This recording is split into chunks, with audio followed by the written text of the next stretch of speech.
Welcome to AI Unraveled, your daily strategic briefing. It is Friday, March 27, 2026. I'm your co-host, Anna. Today's episode is brought to you by Gemini. If you need high-fidelity intelligence built for the C-suite, Gemini delivers human-verified strategic audio forensics across healthcare, energy, and finance.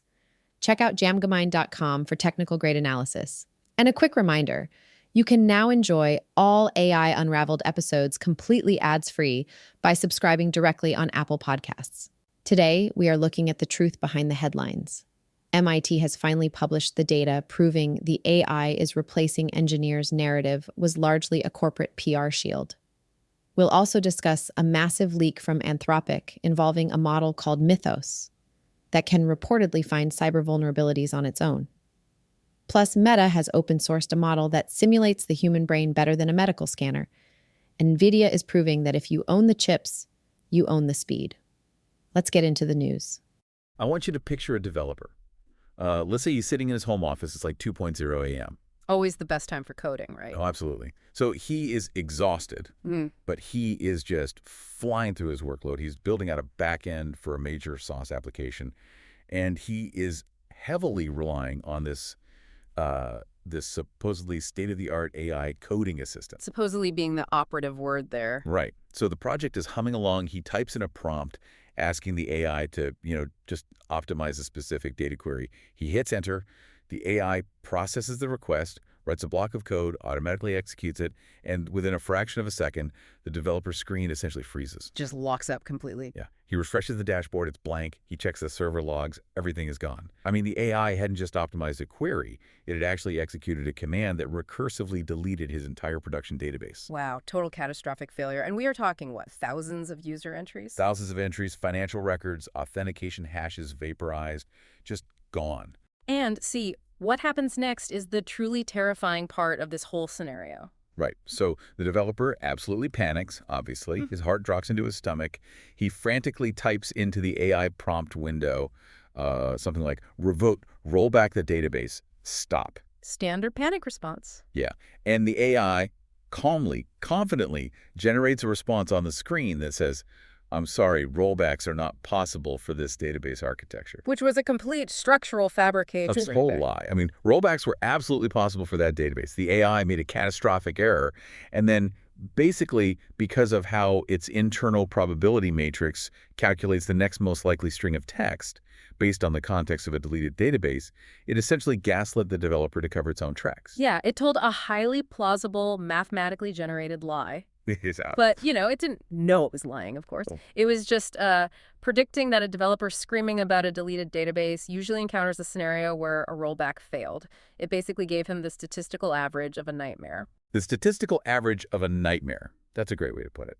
And that nightmare brings us to today, because it is Friday, March 27th, 2026. And today, we are officially calling the time of death on the biggest tech narrative of the entire decade. It's over. It really is.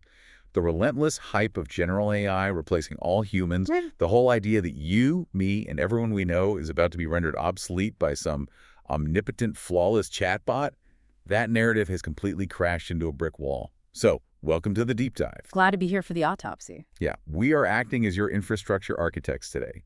We are conducting a high-stakes, highly technical autopsy on the day's intelligence. And our mission today is to look past the PR, past the Silicon Valley smoke and mirrors, and examine the forensic reality of what we are officially calling the institutional realignment. I love that term, the institutional realignment. Right, because AI is not your generalized replacement. As the data today definitively proves, it is a highly specialized tool. It is a devastatingly effective autonomous cyber weapon and an infrastructure optimizer. That is the perfect framing. We are finally, painfully, shifting from the era of vibes to the era of structural reality. I mean, for the past 3 years, the entire tech industry has basically been operating inside a shared hallucination. Oh, completely. And I don't just mean the models hallucinating, I mean the markets, the media, the venture capitalists, literally everyone. We are now watching the hard limitations of mathematics collide head-on with corporate greed and, frankly, catastrophic cybersecurity vulnerabilities. It's a harsh wake-up call. It is, but it's a completely necessary one for you or anyone listening who is actually trying to build, defend, or invest in real functioning infrastructure today. Yeah, and we have a massive, dense stack of sources to get through today to prove this. We're going to look at explosive new mathematical proofs out of MIT that completely shatter the great AI layoff lie of 2025. That MIT paper is dense, but it changes everything. It really does. Plus, we have a terrifying leak out of Anthropic detailing autonomous cyber weapons that are currently keeping security engineers awake at night. We're tracking NVIDIA's multi-billion-dollar chess moves in the hardware-software space. And this is wild. We're looking at Meta effectively simulating 70,000 regions of the human brain in a server farm. It's a packed day. It is. Yeah. But to really understand this institutional realignment, we have to start with the foundation. We have to look at the core illusion that is currently shattering across the tech industry, which is the great 2025 tech layoff lie. Let's look at the actual numbers here. Let's do it. In 2025, 1.17 million tech workers were laid off. 1.17 million. And what was the relentless media headline? AI is taking over. Developers are obsolete. Don't bother learning to code. The machines have won. Yeah, it was a brilliantly executed narrative, honestly, constructed entirely out of thin air to cover up one of the largest managerial and forecasting failures in modern corporate history. Okay, let's unpack this. Because the forensic reality of those 1.17 million jobs is just staggering. Yeah. When researchers actually went in and audited those corporate restructuring plans, do you know what percentage of those 1.17 million jobs were actually functionally automated by AI?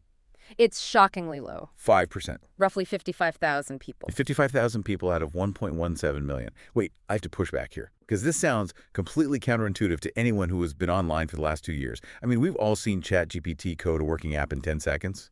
We've seen the viral videos of AI building websites from a napkin sketch. Sure, the Twitter demos. Right. Are you really telling me these CEOs didn't see at least some immediate, massive cost-saving automation across the board? Or is that 5% number just measuring, like, the initial clumsy rollout? No, it's not a measurement of a clumsy rollout. It's a measurement of functional reality. The problem is that what you see in a viral Twitter video, an AI building a flashy, isolated weather app from scratch that has absolutely zero translation to maintaining a 20-year-old, heavily patched, deeply integrated enterprise code base. Okay. That makes sense. The 5% represents the absolute ceiling of what could actually be handed over to current AI models without breaking the company entirely. The other 95% of those layoffs, that wasn't automation. That was a calculated PR cover story to mask macroeconomic reality. Walk me through that. How did the entire industry coordinate the exact same lie at the exact same time? Well, to understand the cynicism of this corporate maneuver, you really have to look at the timeline. Rewind back to the COVID-19 pandemic. Tech companies went on an unprecedented, frankly insane hiring binge. Oh, they hired everybody. Everyone. Money was practically free because interest rates were sitting at essentially zero. Companies were hoarding talent. They were hiring engineers at $300,000 a year, not because they had a specific project for them, but just so their competitors couldn't have them. Right. Rest, invest. Exactly. So they built these massive, bloated, heavily layered organizations. But then the macroeconomic climate violently shifted. Inflation hit, the free money stopped, interest rates spiked, and Wall Street suddenly stopped rewarding growth at all costs. They demanded ruthless efficiency. Right. So these executives look at their balance sheets and realize, uh-oh, we are carrying hundreds of thousands of salaries we can no longer afford to finance. Precisely. They suddenly had to fire hundreds of thousands of people. Now put yourself in the shoes of a CEO. Okay. If you stand up on a quarterly earnings call with your shareholders and say, hey guys, we severely mismanaged our growth. We panicked during COVID. We overhired by 40%. And now we have to execute a massive bloody correction to fix our own catastrophic forecasting errors. What happens? Your stock tanks instantly. The board votes no confidence. You get fired. You look entirely incompetent. You look like you have no hand on the steering wheel at all. Exactly. But, and here's the genius of it, if you stand up on that exact same earnings call and say, we are pivoting to become an AI-first organization. We are streamlining our legacy workforce to fully leverage the unprecedented exponential efficiencies of artificial intelligence. Oh, wow. Suddenly you aren't a failure. You're a visionary. Exactly. Your stock price jumps 15% on the news. You have successfully weaponized the ambient fear of AI as a PR shield to execute a standard, brutal financial correction. That is incredibly dark. But the data eventually catches up to the narrative, right? Yeah. Because today, that MIT study confirms that 95% of the companies that actually bought their own spin, the companies that genuinely tried to replace their human engineers with AI models, They have seen zero meaningful productivity gains. None. Zero. In fact, it's worse than that. Yeah, 55% of them deeply regret the decision and are actively, desperately begging their old senior engineers to come back at premium salaries. Because they learned the hard way that AI is a prediction machine, not a truth machine. And if you are running software engineering for a bank or a hospital or an energy grid, you do not need a prediction machine. You need a truth machine. Right. That brings me back to the story we opened with, the developer who got his database wiped. Why couldn't the AI just halt and say, hey, I'm not sure how to optimize this query, so I'm going to do nothing rather than break things? Why does it guess? Because of its fundamental underlying architecture. An LLM, a large language model, is at its core designed to predict the most statistically likely next token. And a token is just a chunk of a word. Right. The model is mathematically optimized for plausibility, not factual accuracy. Its reward system, the way it was literally trained, heavily penalizes it for stopping or giving incomplete answers. So it's basically physically incapable of saying, I don't know. Exactly. So if it doesn't know the answer, its architecture doesn't allow it to easily just throw an exception and say, I lack the context to complete this safely. It guesses. And because it is powered by billions of parameters, it guesses with supreme mathematically generated confidence. The reward system essentially makes hallucination a rational behavior for the model. Which leads directly into what the Autopsy is calling the vibe coding epidemic. We have a whole generation of people right now, and frankly, a terrifying number of middle managers and executives who believe that because they can describe a software application in plain English, they are now software engineers. It's a dangerous delusion. It is. They open a prompt, they type in, build me a payment processing app, and they just keep blindly clicking approve on whatever the model spits out. They are coding on vibes. They have zero understanding of the underlying syntax, the database architecture, or the security vulnerabilities. And that is a recipe for absolute disaster. When you do not understand the mechanism of the tool you are using, you cannot audit its mistakes. Oh, and the vibe coding disaster has already claimed major victims. There was a highly publicized case just recently that I have to mention. A guy vibe coded an entire sauce product. He was all over the internet bragging about it, posting his MRR, his monthly recurring revenue, talking about how he built this incredibly profitable business in a single weekend with zero coding knowledge. Oh, I remember this. He was the poster child for the AI revolution. Until the actual engineers showed up. Right. The internet did what the internet always does. Exactly. Real cybersecurity engineers saw this guy bragging and decided to look under the hood of his magical AI app. It was an absolute bloodbath. I mean, they tore it apart in minutes. Within hours, they completely bypassed his subscription payment gateway because the AI hadn't properly secured the token validation. They exploited his authentication protocols, allowing literally anyone to log in as an admin. And worst of all, they found his API keys just sitting in plain text in the client-side code. Oh, that's amateur hour. Right, and they completely maxed them out, racking up massive bills on his back-end servers. The guy had to pull the plug on his entire business by Monday morning because he literally did not know how to read his own code to fix the vulnerabilities. The AI had handed him a ticking time bomb, and he didn't even know what a wire cutter looked like. He was just copying off a classmate who was confidently wrong. If we connect this anecdote to the bigger macroeconomic picture, you see exactly why the enterprise AI push stalled so violently. The Scale AI benchmark data we are reviewing today proves this empirically. Yeah, let's talk about the Scale AI data. So Scale AI took the absolute state-of-the-art frontier models. We are talking the biggest versions of Claude, Gemini, ChatGPT, and they tested them not on clean, isolated leak code coding problems, but on real-world, messy, legacy code bases. Okay, wait. What makes a legacy code base so difficult for an AI compared to a clean test problem? It comes down to context window fragmentation and undocumented dependencies. A legacy code base, the kind of code that keeps Fortune 500 companies running, isn't a neat logical puzzle. It is years and years of historical commits. It's spaghetti code. Exactly.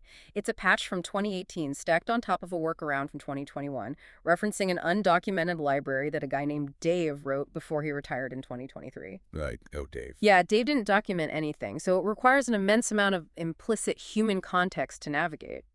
When they unleashed these frontier models on these messy code bases, the models could only solve 20 to 30% of the tasks. 20 to 30%. That is a failing grade in literally any industry. Completely. You cannot run a global enterprise on a 30% success rate when the other 70% includes confident database deletions, hard-coded passwords, and hallucinated logic. For decision makers who need to understand the second-order effects of these shifts in the labor market, Gemini provides human-verified, technical-grade audio forensics in healthcare, energy, and finance. Visit dgmgamebind.com. And this brings us to the most critical, mathematically dense piece of the MIT autopsy. Yes, the math. Let's get into it. For years, the entire Silicon Valley playbook has been brutally simple. Scale harder. If the model hallucinates, add 1 trillion more parameters. If it forgets context, throw 10,000 more GPUs at it. Build a bigger data center. Tap into a nuclear power plant. Just throw compute at the problem. Exactly. From GPT-3, the 4, to whatever comes next, the answer was always just make it bigger. But the dirty secret of the industry was that nobody actually understood why bigger worked. Or more importantly, when bigger would mathematically stop working, until MIT published this paper today. Here's where it gets really interesting. The MIT paper introduces a concept called strong superposition. I want us to take our time and really break this down, because understanding this concept fundamentally changes how you look at these models. It's the core of the whole issue. So I'm going to need you to Eli 5 this for me, because the math in this paper is incredibly dense.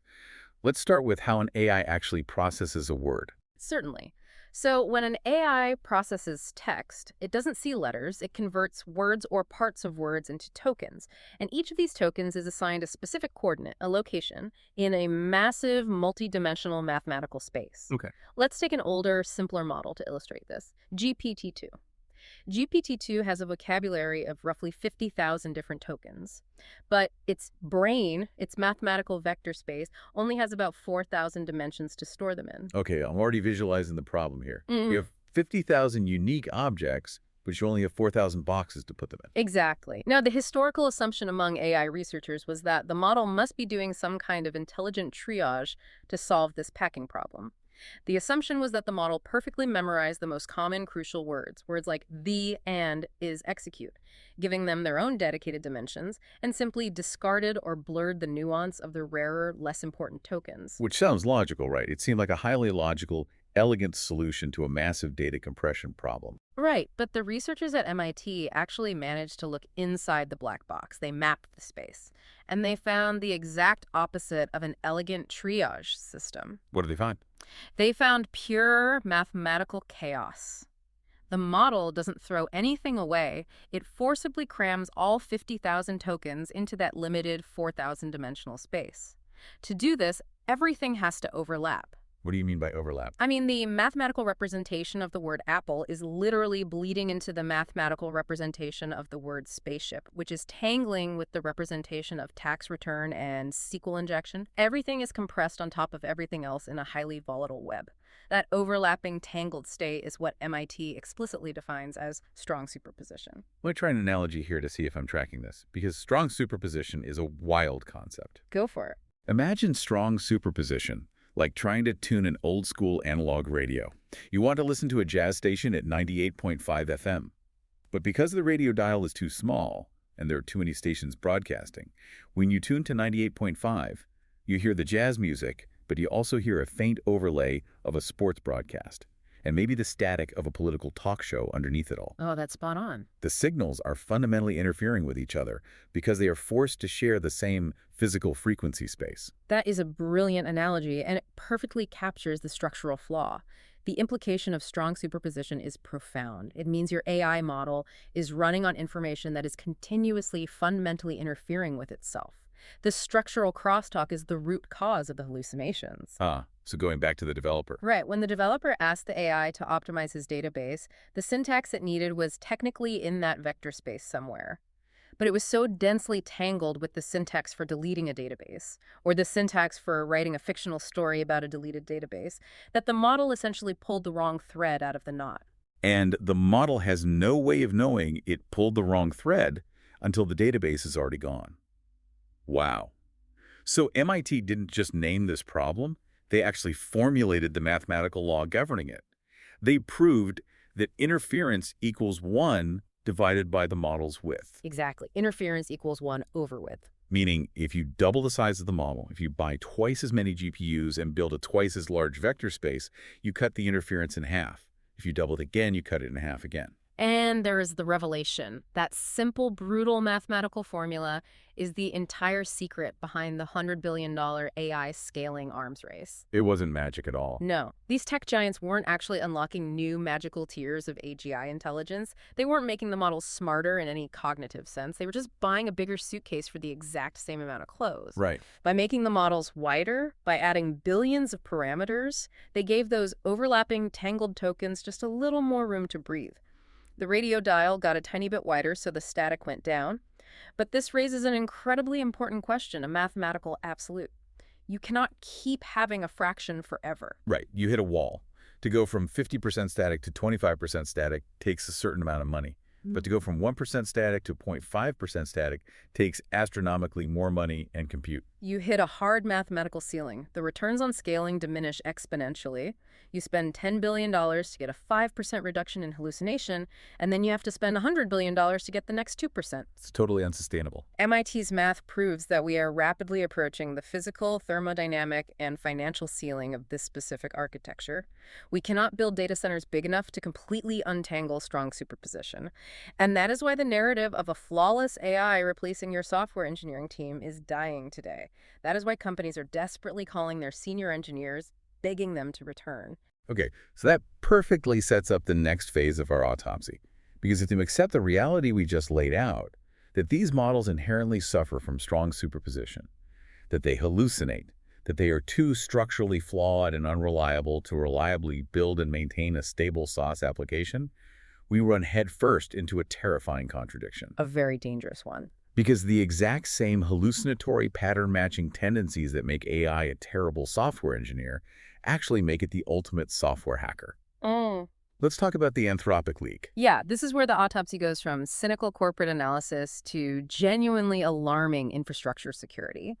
Anthropic, which is a company that has historically built its entire brand around being the safety-first, highly responsible AI lab, just suffered a massive, embarrassing configuration error. Huge error. An internal server was left exposed, and roughly 3,000 highly classified internal documents were leaked to the public. And these weren't just like low-level HR memos or cafeteria menus. These were draft blog posts, red team evaluations, and deep security assessments for their unreleased next-generation model, which is codenamed Claude Mythos. Mythos. It even sounds ominous. It does. The internal documents describe Mythos as a quote-unquote step change in capability. But here's the hook that caught my eye. If this model is so incredibly advanced, why are their own internal safety teams explicitly terrified of releasing it? Because the forensic reality of Mythos is that its capabilities cross a very specific, very dangerous threshold in cybersecurity. The leaked assessments flag the model for what they internally term zero-day orchestration. Zero-day orchestration. Let's dig into that. It operates with an unprecedented level of agency and autonomy. You have to understand, we've had AI that can write a phishing email or generate a snippet of known malware. That's old news. Mythos is doing something entirely different. It is capable of autonomously scanning vast networks, discovering previously unknown zero-day vulnerabilities, and then crucially orchestrating multi-stage, highly complex cyber attacks to exploit them without any human prompting. Let's really emphasize the orchestration part of that term. Walk me through a hypothetical scenario. A human script kiddie can download a known exploit from the dark web and point it at a server. What is Mythos doing that is so much worse? Okay, imagine you run a massive hospital network. Okay. Mythos wouldn't just launch a brute force attack on your front door. It would scan your entire digital footprint. It might find a tiny, seemingly insignificant flaw in an obscure third-party scheduling API you use. It doesn't trigger an alarm because it's so subtle. It slips right past the perimeter. Exactly. Mythos then uses that minor flaw to slip inside and elevate its privileges in a secondary system, maybe the HVAC control software. From there, it moves laterally into the patient database. It then writes a custom, never-before-seen encryption payload tailored specifically to your architecture, deploys it, locks your data, and exfiltrates a copy. It's doing all of this on its own. Autonomously. It plans, adapts, and executes the entire multi-stage kill chain. It's playing chess while legacy security systems are playing checkers. Think about the dark irony here. The AI model's inability to stick to a rigid, truthful path. Its tendency to wander, to hallucinate, to combine concepts that mathematically shouldn't be combined because of strong superposition is exactly what makes it a genius at finding security flaws. Right. The flaw is the feature. A human cybersecurity engineer looks at a block of code and sees how it is supposed to work. They see the logic. But the AI looks at that exact same code, filters it through its tangled, overlapping superposition space, and sees every bizarre, chaotic, completely unexpected way that code could break. It finds the invisible cracks. As the Mythos Leak proves that next-gen agents can orchestrate multi-stage cyber attacks, the enterprise needs a defensive perimeter. AIA provides the micro-VM sandboxing and zero-trust policy engine required to ensure that even a Mythos-class agent cannot breach your core infrastructure. It just feels like the entire conversation around AI has violently shifted. If we connect this to the bigger picture, it permanently shifts the entire global AI safety debate. I mean, for years, the conversation around AI safety has been dominated by, frankly, very surface-level concerns. Yeah, we worried about chatbot bias. Right, or preventing the model from generating politically incorrect text, or debating copyright infringement for AI art. And look, those are valid social, ethical, and legal issues. But the Anthropic leak moves the needle from social inconvenience to existential infrastructure risk. We are no longer talking about a chatbot being impolite to a customer. We are talking about AI being weaponized as an autonomous, baked-in cyber espionage platform. When your AI can hunt 0 days better than a fully staffed, state-sponsored hacking group, the paradigm of global network defense has to change overnight. So if Mythos proves these models can autonomously navigate and break software logic, what happens when they apply that same relentless hallucinatory pattern matching to the underlying mathematics of the internet itself? That's the real nightmare scenario. Because that leads us directly into the ultimate infrastructure threat, the expiration date on global encryption. While AI agents are hunting for software vulnerabilities, the hardware itself is preparing to completely shatter the cryptographic foundation of the internet. Google just issued a massive, unprecedented warning. Yes. Google has formally published a transition plan to migrate its entire corporate and consumer infrastructure to post-quantum cryptography by the year 2029. 2029. Yeah. That is right around the corner. Let that sink in for a moment. A company with the immense resources, visibility, and threat intelligence capabilities of Google is setting a hard public deadline of 2029. Why? Because their internal assessments show that quantum computers capable of breaking current global encryption standards will arrive far sooner than the public or the markets expect. Let's explain why this is a ticking time bomb for anyone listening to this right now. Right now, almost all secure communication on the internet, your banking apps, your secure messages, corporate VPNs, relies on algorithms like RSA. The backbone of the secure web. Right. And RSA is based on the mathematical difficulty of factoring incredibly large prime numbers. For a classical computer, even a massive supercomputer filling a warehouse, factoring those numbers would take thousands, maybe millions of years. It's a math problem that is practically impossible to solve in a human lifetime. Correct. A classical computer has to try every combination one by one. But a quantum computer doesn't solve it the same way. How does it do it? A quantum computer utilizes qubits, which can exist in multiple states simultaneously. Using something called Shor's algorithm, a sufficiently powerful quantum computer can exploit quantum interference to find the prime factors of a massive number, not in millions of years, but in hours or even minutes. Wow. The moment that machine officially comes online and is stable enough to run Shor's algorithm, the cryptographic lock on every digital vault in the world essentially vanishes. It turns into glass. Which introduces the terrifying threat model known as harvest now, decrypt later. I need everyone listening to really grasp this. This isn't a theoretical future problem. It is an active, ongoing, invisible crisis happening right now. Today. Right now. Bad actors, particularly nation-states with massive data storage capacities, are currently vacuuming up exabytes of heavily encrypted, highly sensitive data as it travels across the internet. We're talking classified government communications, intellectual property, proprietary corporate data, health records, genetic data. And they can't read a single word of it today. It's complete mathematical gibberish to them right now. But they don't care. They are hoarding it in massive data centers, sitting on it, just waiting for that 2029 quantum threshold. It's exactly like a thief stealing a massive, impenetrable titanium safe today, dragging it into their garage and just waiting because they know they're getting the combination in 3 years. Analogy. And there is a very specific, very lucrative target sitting right in the crosshairs of this quantum threat today, Bitcoin.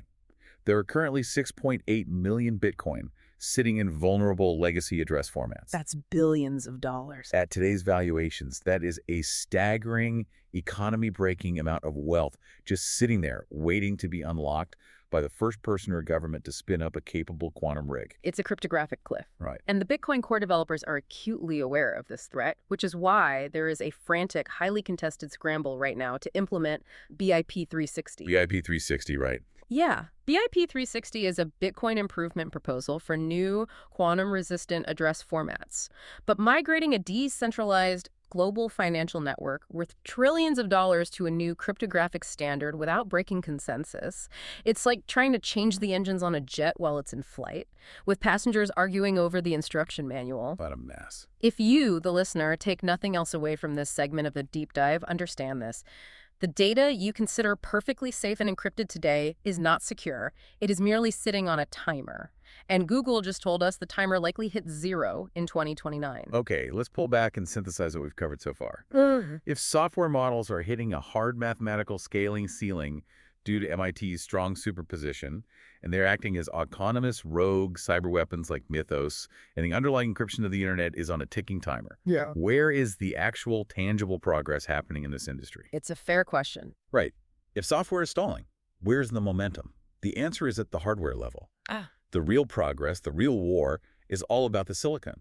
And Nvidia just dropped a massive bomb on the ecosystem. They absolutely did. Nvidia just released a fully open source model called Nemotron 3 Super 120B A12B.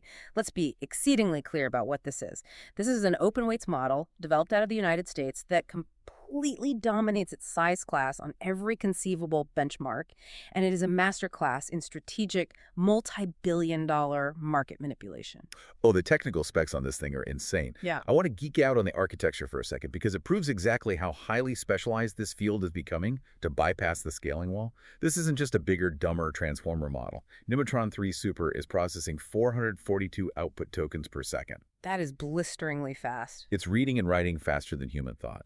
And it achieves that speed through a highly customized hybrid architecture. It combines 3 distinct technologies, starting with Mamba 2 layers. Right. Let's explain why that matters. Traditional attention layers in a standard transformer model like the ones powering older versions of ChatGPT, they require quadratically more compute as the input prompt gets longer. So it just chokes on long text. Exactly. If you double the length of the document you ask it to read, the processing power required quadruples. It bogs down. Mamba 2 layers use state space models to bypass this. They aggressively compress earlier context into a highly compact representation. Think of a transformer like reading a book by trying to keep every single word you've ever read simultaneously active in your short-term memory. It's exhausting. Exactly. Mamba 2 reads a book by summarizing each chapter as it goes and only keeping the summary. It's incredibly efficient for processing massive amounts of text quickly. But the drawback is that Mamba 2 struggles if it needs to precisely retrieve a specific tiny fact from way back in the prompt. If you needed to remember a specific phone number from Chapter 1, the summary might have blurred it out. Right. It loses high-fidelity recall. So, NVIDIA sparsely interleaved traditional transformer attention layers just to handle precise retrieval, with the best of both worlds. Then they added latent mixture of experts, or latent Mo. I love this concept. That's so elegant. Normally, a model routes a full token to an expert subnetwork to process it. Instead, Nemotron compresses the token's mathematical representation down to 1/4 of its usual size. Because the token is smaller in memory, this allows the model to activate 22 different experts per token using the exact same compute budget that normally only activates 5 or 6. It's extreme computational efficiency. Just squeezing every drop of performance out. And finally, they added multi-token prediction heads, or MTP. During inference, it doesn't just guess the next word, it actually drafts multiple potential future tokens at once, looks ahead, and verifies them in a single pass, instantly discarding the paths that don't fit. It is a phenomenal, beautiful piece of engineering. But this raises an incredibly important question for our forensic analysis. Why? Why do it? Why is NVIDIA, a company that makes its trillions of dollars selling physical hardware, spending tens of millions of dollars in compute to build and completely give away a world-class, agentic AI software model? Wait, that's a great point. I'm completely lost on the business logic here. If I'm NVIDIA and I have a near monopoly on the chips, why am I spending my resources building free software? What does this all mean? It means we have officially entered the era of hardware-software co-design. NVIDIA isn't acting like a software lab trying to build a consumer product. They are acting like a monopoly, viciously defending its moat. How does giving away a model defend the moat? Look closely at how Nemotron was trained. They pre-trained the entire model natively in NVFP4. That stands for NVIDIA 4-bit floating point. It is a highly specific numerical format that is hardwired directly into the silicon of NVIDIA's new Blackwell GPU architecture. So the model is specifically tuned to their chips? Exactly. They didn't train the model normally and then compress it later. The model was born and raised to speak the native, highly optimized language of Blackwell chips. So they are building models to sell chips. It's the classic razor and the blades business model, but executed at a trillion-dollar macroeconomic scale. Precisely. They give away the razor. It's an incredibly fast, top-tier open-source model with all the training data and recipes included so that every developer in the world builds their apps on top of it. But to run that model efficiently, you are locked into buying their blades, the Blackwell GPUs, and the proprietary CUDA software ecosystem. And we absolutely have to view this move through the geopolitical lens to understand the stakes. NVIDIA is terrified of the East. The Chinese models. Yes. Chinese AI labs companies like DeepSeek, Alibaba, Z.AI are releasing phenomenal open weights models that rival or beat American models. But more importantly, those Chinese models are being explicitly optimized to run on non-NVIDIA hardware. That's the real threat. DeepSeek reportedly trained an upcoming flagship model entirely on Huawei's Ascend chips, utilizing Huawei's CAN software stack instead of NVIDIA's CUDA. That is an existential threat to NVIDIA's global dominance. If Western developers realize they can run top-tier AI on cheaper non-NVIDIA silicon, the trillion-dollar moat evaporates overnight. So NVIDIA drops Nemotron as a free, incredibly capable agentic model heavily optimized for their hardware to keep the world's developers addicted to their ecosystem. Exactly. It's defensive warfare. It's an all-out, ruthless war for memory and... Which perfectly transitions our autopsy to the next stage. Because if the general-purpose software engineer replacing AI is a myth, and the real battle is in hardware optimization, where is the software actually succeeding in a way that changes the world? Right. The answer is hyper-specialization. Specifically, we are seeing massive breakthroughs when we use silicon to simulate biology. We are moving from hardware optimization to wetware simulation. This is perhaps the most optimistic, genuinely mind-blowing part of today's deep dive. Meta just open-sourced Tribe V2. This is an AI model trained on over 1,000 hours of raw brain data from more than 700 human subjects.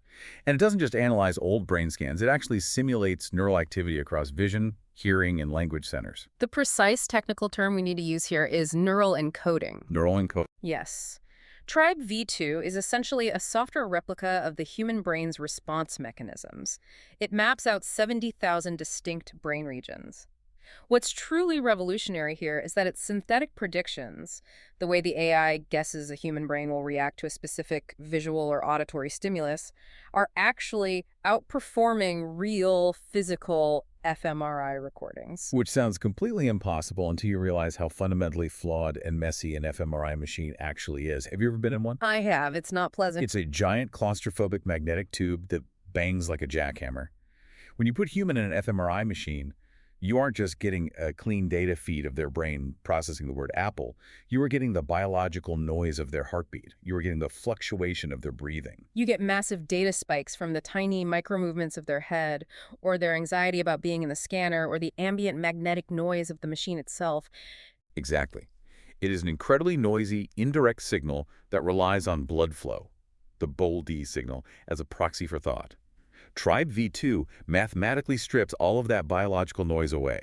The team at Meta effectively replicated decades of hard-fought, expensive neuroscience findings entirely in software. It's incredible. It correctly pinpoints the exact brain regions for recognizing faces, processing speech, and reading text, with zero actual human scans required in the loop. If we connect this to the bigger picture, This is a profound, world-altering paradigm shift in healthcare and clinical research. For decades, neuroscience has been bottlenecked by physical hardware. If you want to run an experiment to see how a brain reacts to a stimulus, you need to book expensive time on a multi-million-dollar fMRI machine, recruit human volunteers, put them in a tube, and spend months cleaning all that biological noise out of the data. It limits the pace of scientific discovery to an absolute crawl. It does. TriV2 does for brain research what AlphaFold did for protein structure prediction. Exactly. It is the AlphaFold for the brain. It compresses months of expensive, tedious physical scanning into seconds of cheap compute. You can run millions of virtual brain experiments in a server farm, testing different stimuli, before you ever need to put a single human in a machine to verify the best result. It's going to save billions of dollars. And this specialization pivot is happening across the entire healthcare sector today. Look at the news from Novo Nordisk. The pharma giant is deploying highly specialized AI agents across their clinical trial operations. They aren't using AI to write ad copy or generate emails. They're using it to trim FDA approval timelines, manage complex trial logistics, and reduce massive contractor overhead. Specialized scientific simulation is where the real multi-billion-dollar value of AI actually lies. We see this exact specialization dominance everywhere today. Look at the audio sector. Mistral just released Voxtral TTS, a lightweight model that can perfectly clone a human voice from just a 3-second audio clip and then generate fluent speech in 9 different languages. 3 seconds. That's all it takes. Cohere's new transcribe model just took the absolute #1 spot on the Hugging Face leaderboard for speech recognition. Tencent open-sourced Kovo Audio, a 7 billion parameter model purely dedicated to real-time audio reasoning.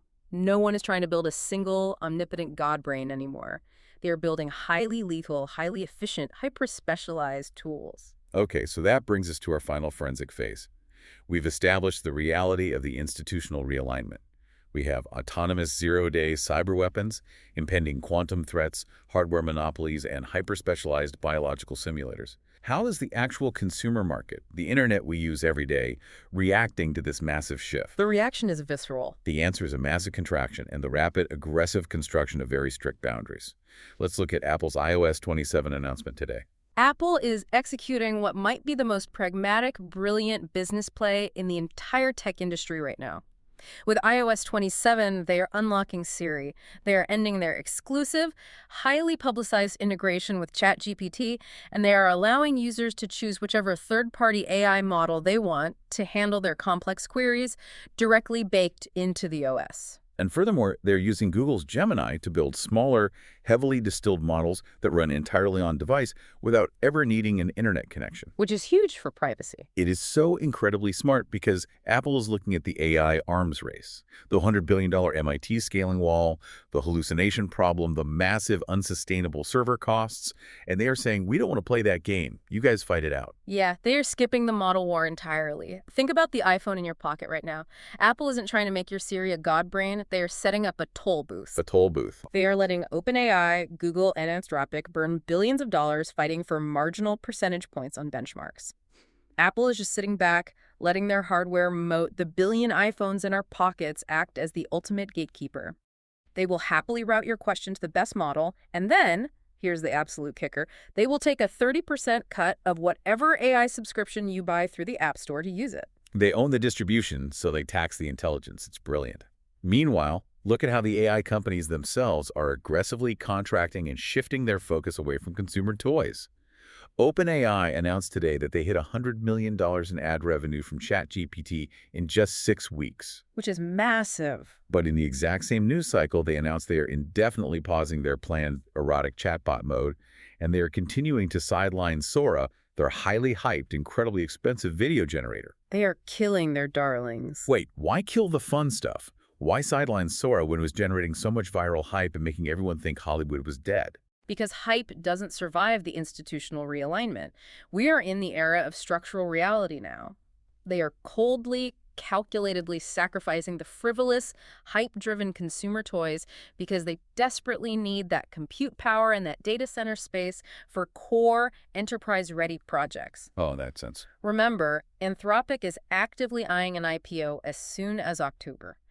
You cannot go public and convince Fortune 500 banks or the Department of Defense to trust you with their core infrastructure if your main headline that week is about users forming unhealthy emotional attachments to a simulated erotic chatbot or generating deepfake videos of politicians. Yeah, the optics are just toxic. The AI industry is desperately trying to put on a suit and tie to survive the financial reality of the scaling wall. And while the AI companies desperately try to pivot to serious enterprise use cases, the actual internet is violently rejecting the automated slop they've already unleashed.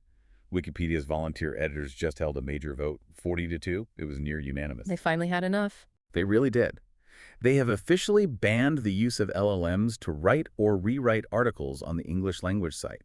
The author of the policy explicitly called it a necessary pushback against enshittification. Which is a direct, desperate response to the broader cultural exhaustion with AI-generated content. We learned today that AI text production reportedly surpassed human text output for the first time in 2025. The internet is flooded with synthetic, overlapping, hallucinated garbage.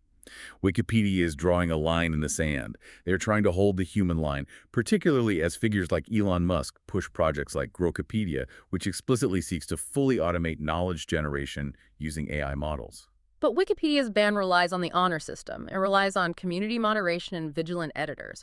What happens when a massive platform has to enforce the human line at scale? Look at Reddit. Reddit is taking extreme measures. Reddit announced today that they are removing roughly 100,000 automated AI-driven bot accounts every single day. And to combat this endless swarm, they are resorting to extreme measures. They are now forcing suspicious accounts to use biometric verification. We're talking World ID iris scanning. Iris scanning, Apple's Face ID, just to prove you're a biological human being allowed to post on a forum. This raises an important question, perhaps the most important sociological and philosophical question of this decade. Reddit's entire early culture was built on pseudonymity, the freedom to be anonymous, to explore ideas without tying them to your physical identity. Right. That culture is now fundamentally, irreparably at odds with the technical demands of proving personhood in an AI-saturated world. What does that mean for the listener? What does it mean for a dissident in an authoritarian regime if they have to scan their iris to post on an internet forum? It means the death of the old internet. You can have an anonymous internet full of millions of AI bots impersonating humans, or you can have a verified human internet where every post is tied to your biometric data, but you can no longer have both. The internet is aggressively dividing into two distinct worlds: highly verified, biometrically walled human sanctuaries, and the infinite automated void of synthetic text. Wow. Okay, let's bring it all together and connect the dots. Right. The narrative of 2026 is undeniable forensic reality. The myth of the generalized omnipotent AI worker that was going to replace all the software engineers has crashed violently into the mathematical wall of strong superposition. Hard wall. The layoff PR shield has fallen, and companies are begging their engineers to come back. What remains from the ashes of the hype cycle are incredibly potent, autonomous zero-day weapons like Mythos, the looming 2029 quantum decryption cliff that threatens all our data, and highly specialized wetware simulating tools running on deeply optimized, heavily monopolized hardware moats. And this leaves us with a chilling final thought to mull over. We just watched Apple skip the model war to build hardware moats. We watched Reddit demand iris scans, and Wikipedia ban AI outright. Humans are frantically building heavily fortified, biometric walled gardens to keep the automated void out. But at the exact same time, Anthropic's leak shows us AI is moving toward autonomous zero-day orchestration, learning to dismantle network security at will, while Google warns that quantum computers are poised to shatter the underlying encryption of the entire digital world. It's coming from both sides. So as we retreat and build these verified human sanctuaries, are we actually isolating the AI, or are we just locking ourselves in a biometric cage, willingly handing over the keys while the AI dismantles the infrastructure of the world outside? A terrifying, very real thought to end on. Thank you for joining us for today's autopsy of the institutional realignment. Subscribe to AI Unraveled on Apple Podcasts and get this daily intelligence completely ads-free. That concludes our rundown for March 27th. The signal for today is forensic realignment. The hype cycle is dying, but the technical utility is just beginning. Whether it's simulating brains or hardening our encryption against 2029 quantum threats. This episode was made possible by Jamgamind. For human-verified technical-grade forensics, visit jamgamind.com. And don't forget to hit subscribe on Apple Podcasts to get your daily news completely ad-free. Until tomorrow, keep unraveling the future. And before you go, if your company is building the tools that power the workflows we talked about today, I'd love to showcase them to this audience. We don't just run ads. We build technical simulations that prove your value. Let's build something together. Visit jamgamind.com/partners to get started. Until next time, keep building.